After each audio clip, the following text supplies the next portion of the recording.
हमने पिछले पार्ट में सुखोई 75 के फीचर्स के बारे में जाना। भारत और रूस के बीच रक्षा सहयोग का इतिहास बहुत पुराना है।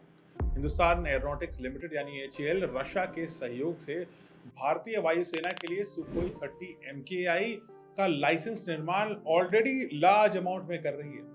ये विमान रशिया के सुखोई 30 का एक अपग्रेडेड वर्जन है, जिसे भारतीय, इजरायली, फ्रांसीसी और रशियन टेक्नोलॉजी सबको मिला करके बनाया गया है।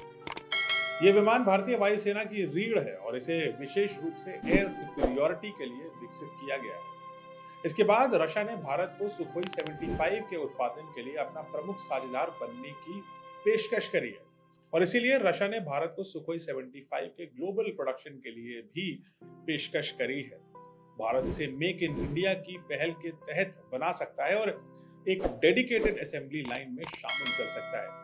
इससे एचएएल को सुखोई 75 को एक्सपोर्ट का काम संभालने में भी मदद मिलेगी और इससे भारत एयरक्राफ्ट एक्सपोर्टर की कैटेगरी में दुनिया की अव्वल दर्जे की नेशंस में पहुंच सकता है।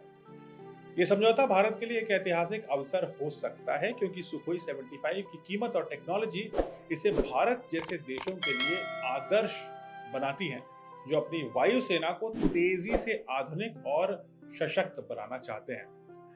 ये साझेदारी न केवल भारत को अत्याधुनिक विमान देगी, बल्कि ये भारत को एक रक्षा महाशक्ति, स्पेशली इकोनॉमिक और मिलिट्री दोनों पर्सपेक्टिव में बनाने की दिशा में एक महत्वपूर्ण कदम हो सकता है।